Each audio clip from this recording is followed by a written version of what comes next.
Ang sinumang sa inyong hindi nabubuhat sa bautismo ng aking pinagdalawa. Ang kamatayan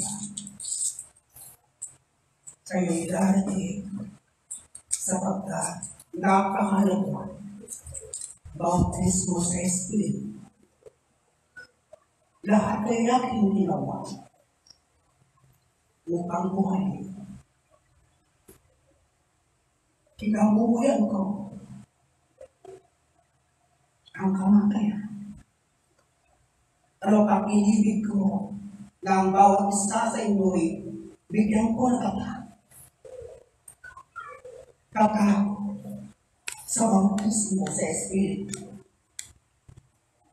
Naganda ko, magsimo kayo na sa tingin.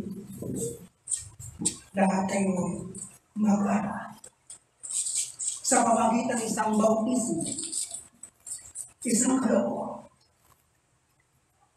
na ang kaloob ng Espiritu Santo huwag niyong aksyahin sa panahon ito.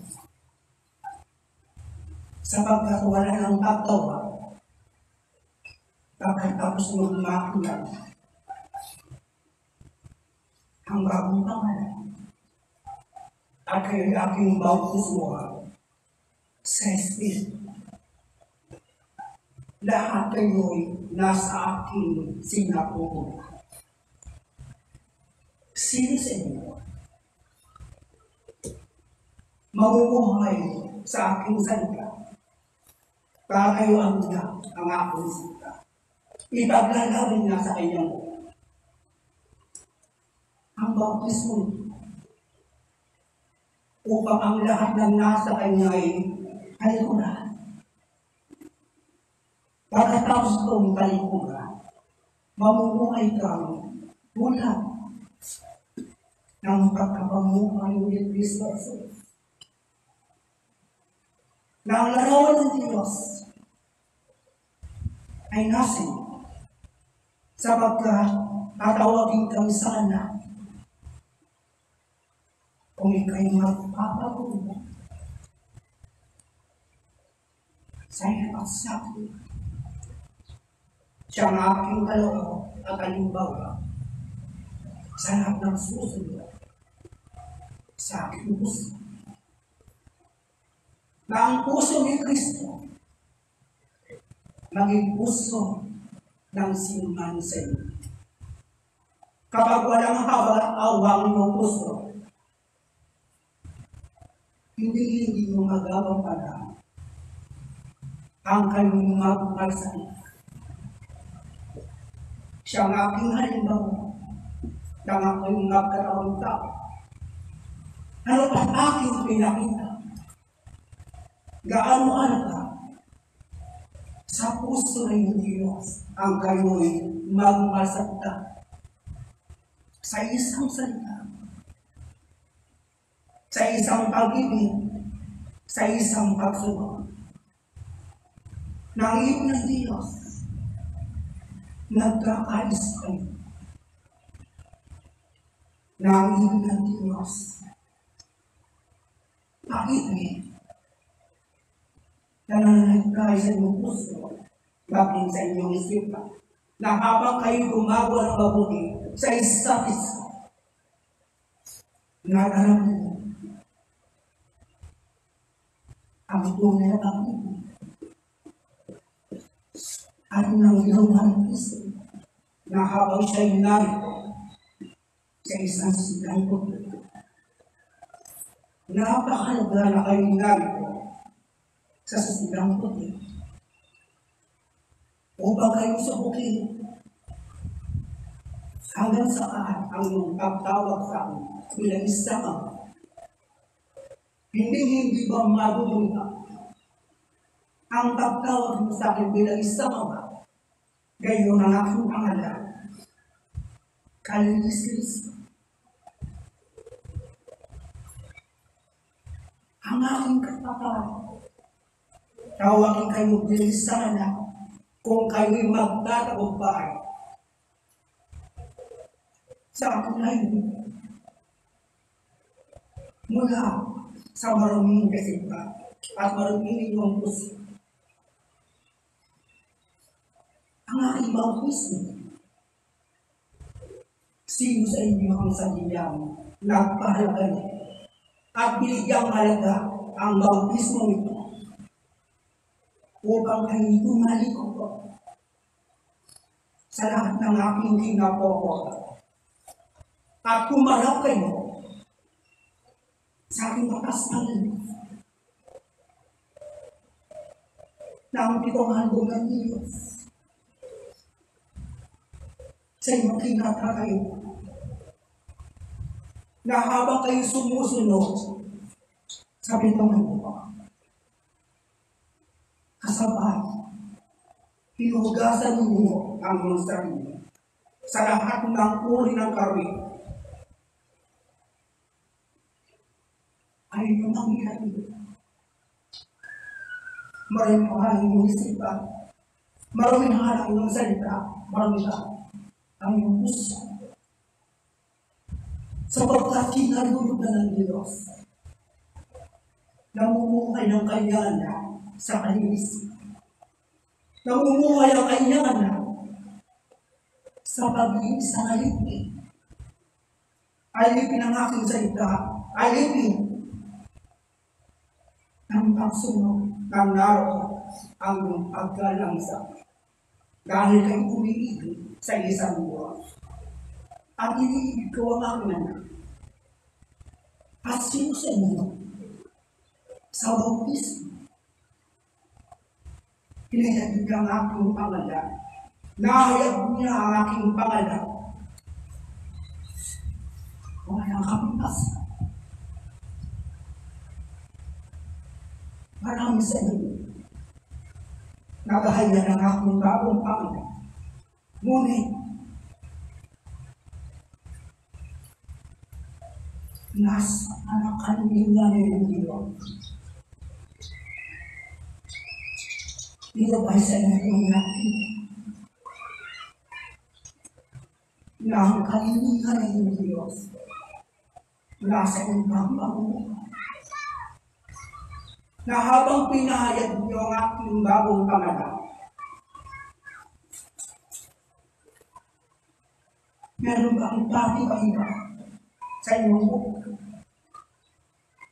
na hindi man lamang napintasan ang aking alam mo siyang aking pinapaloob sa inyo at dito kayo namunod. Sinasabi ko sa bawat isa sa inyo, ayaw kong mapintasan ang aking anak at ayaw kong mamatayan ng anak. Sino ako? Ang nais mamatayan ng anak. At sinong magulang ay ibig mawalan ng anak. Sinasabi ko sa inyo, nagkaanak ako upang ito'y aking buhayin. Pakainin. Bigyan ang kaulutan at turuan sa pag-ibig. Ano at lahat kayo aking tinawag? Aking halo kayo sa sinapupunan ng Espiritu Santo. At nais kong lahat kayo iuwan ko na ang buong isipan ay sadyang napakalunis ng inyong puso ay sadyang napakalinis. Pagkatapos yung maluhan, nakita niyo ang maganda ng aking baby, na ang aming pinangako, hindi ko nagbabago. Hindi ako nagsinungaling sa aking sumpa. Kailanman hindi nagbabago. Ang pangako ko sa ng aking ulitin, halika pa. Gaganti-alaman kayo kung lubusan mo ako ng mga kaibigan.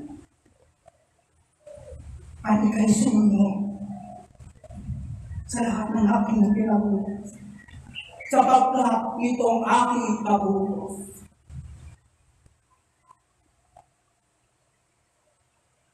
Dahil kung sa buong ng pagkakas,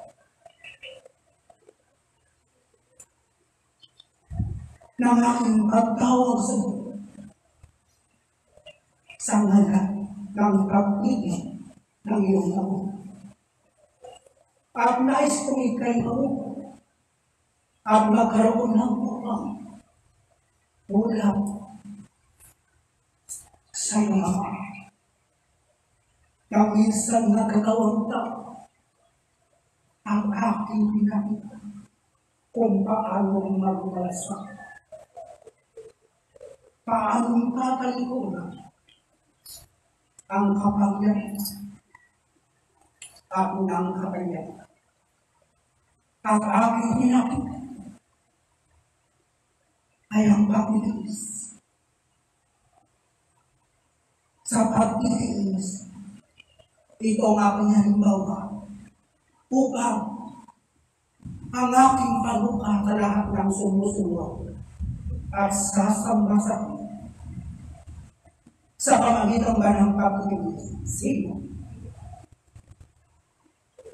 ang siyang magkaroon? At kung sino sa inyo sa ngalan ng pagtitiis ay tao,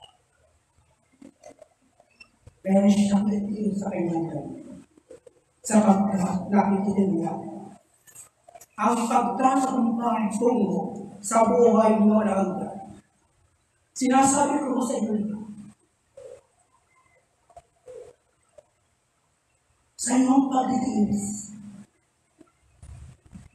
sa lahat ang inyong pamilya, doon nakatukoy ang aking pamilya. Sa kauna-usan, na habang siya'y nagburusa, kailanman hindi nagkakasala ang kanyang puso, ang kanyang isipan, maging ang kanyang salita. Marami sa inyo nagsasabi, ako'y nabitiis. Ngunit ano ang lugar pa sa inyong bibig? Panumba sa Diyos, panumba sa kanyang kapwa. Ito bang aking mo? Ito ba ang aking halimbawa? Ito ba ang aking tinuturo? Hindi ba ang aking wilikan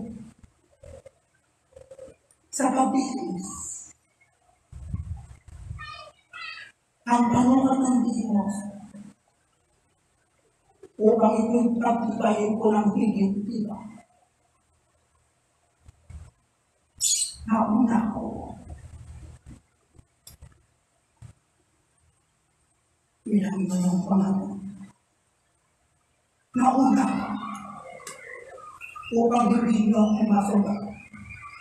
Nauna ko upang i-aral sa lahat ng tao. Hindi ang karyaan. Hindi ang mga karyaan dito sa lupa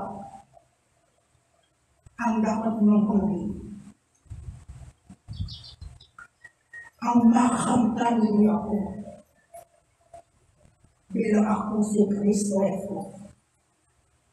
Makanta ninyo ang aking buhay, at makanta ninyo ang aking halimbawa. At ito ang inyong sinabuhay, at isasabuhay hanggang sa muling ninyo. Hanggang kami isa. Sa isang silang po, hindi man lang nagkasala ang iyong kaluluwa. Sapagkat kayo naging alipin ang aking salita. Sapagkat ito ang aking pinakita. Hinwag ko lahat ng nasa. Hindi ko pinagtay ang aking sarili. Bilang isang Diyos. Kung ako'y nagtak at naging masunod sa utos ng nasalan.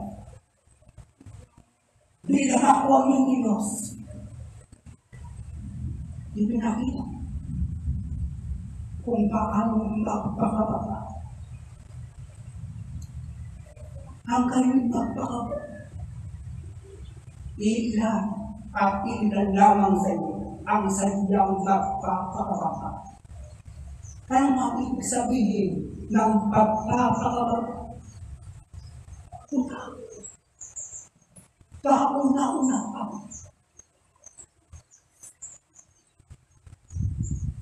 Malawak kayo sa karunungan ito at ito'y hindi ko. Ipinagilay ko. Tumutulong ang iyong puso. Hindi niyo pinahigit mo pinahigit. Nakagagawa kayo ng mabuti. Hindi niyo pinahigit. At nais man lang ng Diyos. Huwag siyang mapansin ang sangkutan. Kung di siya'y mapansin na kanyang Diyos, sa kanya rin ito. Sapagkat dito lang siya magpapalipid at kanyang susunod. Upang ito'y matuka at maging karapagdakan na halimbawa. Kailan yung buhay ang lahat ng hasan. At handain na kanilang sinunosa. Na habang kanyang sumunod, hindi lang inyong kalooban, kundi ang kalooban ng Espiritu Santo ang siyang sabiyang nanganak sa buong pagkatao. Ang pagkatao ay ang kagawang naman. Sinulit mo,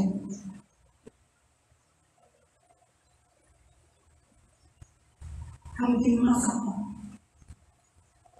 o magkaroon ng lamang ng karamdaman. Sa dahil hindi mo pagsunod sa akin, nagkakaroon ito ng karamdaman. Sa dahil kayo'y palalo, nagkakaroon ito ng karamdaman. Sa dahil hindi mo pagsunod kay 100% sa akin, nagkakasakit ang kapamamayan. Kaya dahil kayo'y naglaing ng kaalinlangaw, nagkakasakit ang inyong katawan. Kaya sinasabi ko sa bawat isa sa inyo, alisin ninyo ang pag-aalala sapagkat ang nakadakpo ng kalinga na kanyang Diyos. Umaasa kayo sa aking Pinoy. Mga pangakit ko na ang buhay ko. Nung nakakuha kayo, ano nga ba ang alagaan ko sa inyo? Ang buhay ko lang. Makakagalaman ko ng taong magtatagumpay. Makakatandang ng taong sadyang sumunod sa iyo ng 100%. Makakatandang ito ng isang tao kung kaligtaan ko ng 100% sa katawang lamang ito, hindi na ang iyong ng Diyos, ang iyong kamuhan, ang kagustuhan ng Diyos. Kundi kayo titigala sa langit sa inyong pagtigala sa akin. Handa kayo. Akong hawak sa akin po yung isang at handa ng marami ang pag-ibig sa manila ng Diyos. At handa kayong sumunod ng inyong pupunan tulad ng pinuhunan ni Christ. Kaya mahirap sa iisipin mo sa inyong kapwa-tao, magampanan lamang ninyo ang simbolo ng Diyos sa Espiritu at sa katotohanan bilang ako ang siyang sumunod. Bilang ako sa wakas, sa ibig kong sabihin, wala na kayo'y aking ginawa. Siyang simula ng pagkilala ko sa inyo. Bilang wakas, sino sa inyo ang sadyang magtatagumpay na nagawa ninyo ng kausakin ng gusto ang pag-ibisan? Bilang ako ang siyang lahat. Bilang ako siyang kalooban na nakikita ba sa inyong pamumuhay ang kalooban ng bilang isang anak ng Diyos? Na habang inyong sinasabi ang aking bagong pangalan, ang karangalan ba ng Diyos?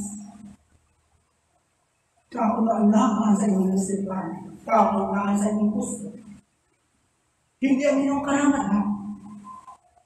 Siyang ibibigin mo, kundi karangalan niyo Ama.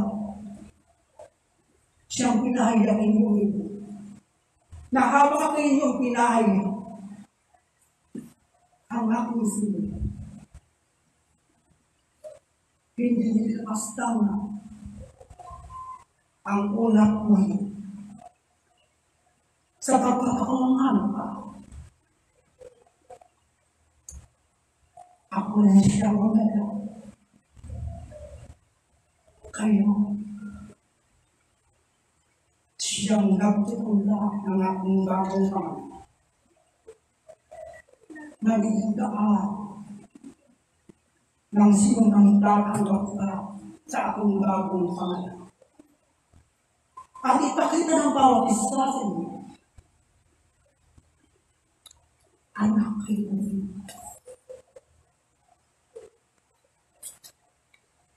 Tandaan mo si Kristo. Walang kapitasan. Habang siya ng anak, walang kapitasan sa lahat ng kailangan niya. Ang lagi ng sinabaas ay ang karangalan ng kailangan. At sinusunod, karangalan ng kailangan. Ang nais na nangyari na kailangan na habang sinasabi niya ang bagong pangalan ng Espiritu Santo. Hindi ang ilit niya. Ang nais niyang mangyari. Kung paano ka natindawa, ganun kayo tatawagin ang iyong kapwa. Kung paano kitang kinagdan, kalagdan mo rin ang iyong kapwa. Kung paano kita pinaawaan, kaawaan mo rin. Kayo kapwa. Sino sa inyo ang sadyang nagpakita na habang at ang sa kanyang kapwa na habang niya'y sinasabi ang aking pangalan, hindi kayo makakunta. Anong mga kapitas? Ikampiat ka sa inyong mga lupa na nais mo akay niyo kapwa. Bakit mo sa iyo? Kung paano kitang iligtas. Iligtas mo ang kapwa. Kung paano kitang kinagdan. Magkaroon sa mga gusto. Lita, sa kanilang pag-ibig, kakainin mo ang kapwa. Sabay kayo ako. Sa aking bakas pamilis. Lahat kayo tumayo. Sa aking bakas pamilis. Lahat kayo manindigan. Ito ang nais kong nangyari na kanya. Iwasan yung lahat. Ang aking kinakoko. Mamumuhay kayo sa aking pinamon. Sinasabi ko sa inyo, ayaw ko magkailangan. Ano ang ibig sabihin? Ayaw ko magkailangan. Ayaw ko magkailangan. Kaya ako lang.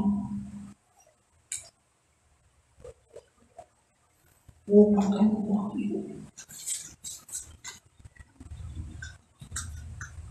Sa bakas. Narong ang nawalan. Lahat kayo ako pinaso sa unos.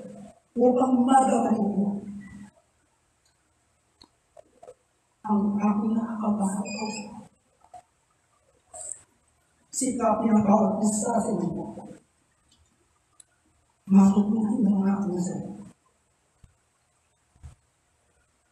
At yung matutunan, bakit kung laging pinakita niyo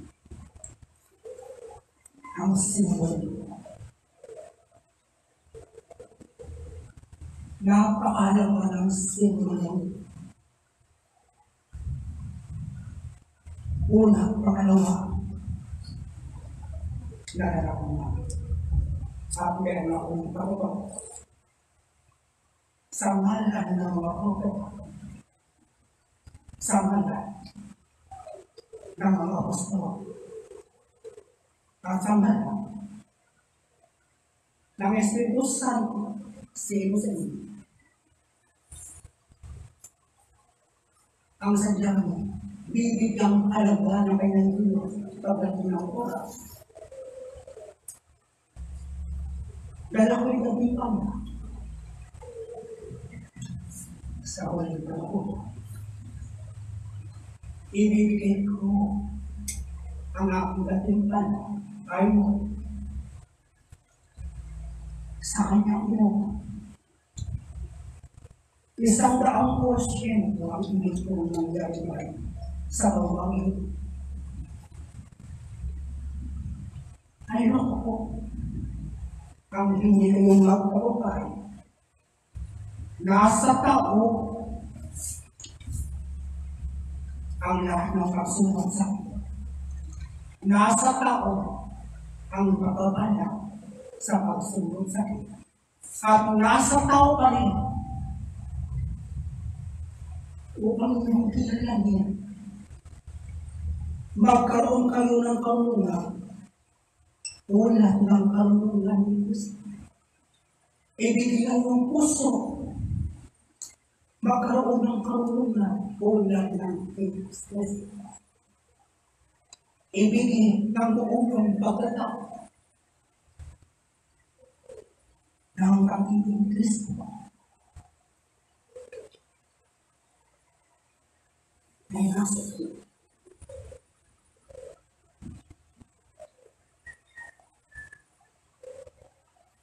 Kalawatan ka.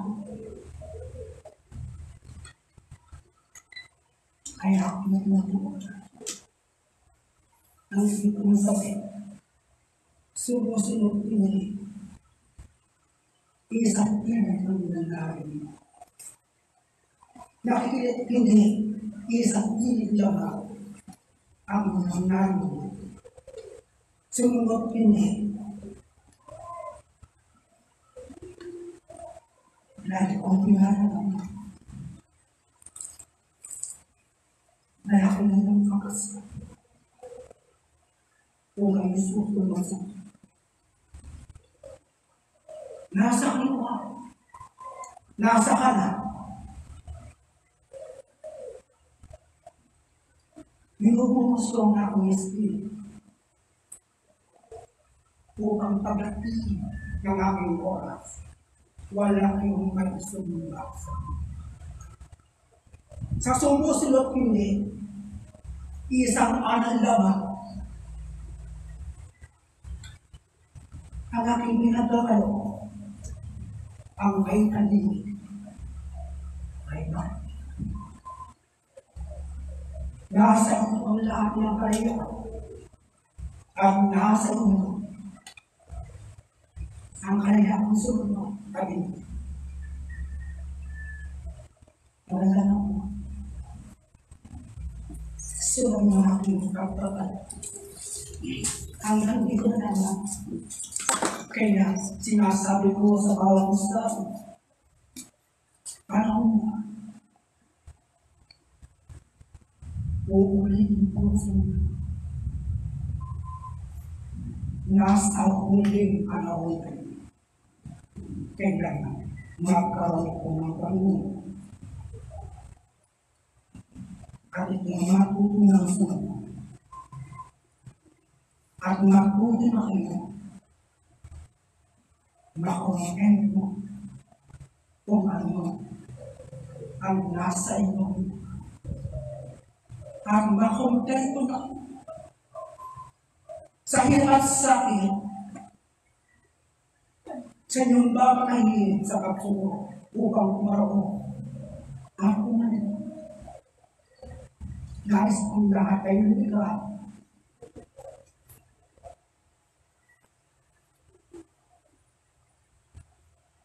Nang sarili mong mga gawa. Na kayo mismo siyang gagawa ng pamaraan upang akong bigyan mo ng kasunod. Na hindi yung dagat nila, walang ito. Upang hindi kayo bumalon at bumalik. Upang matutapos mo ang magmalasakit sa isa-isa. Hanggat wala kayong pagmamalasik ka, manahili kayo ganyan. Ako nanahili napakahirap ng aking misteryo. Pag-isipin mo, maliit na ang samahan nito. Ngunit dumadang kayo sa pamagitan nito pagtulungan. Iwala sa isang isa.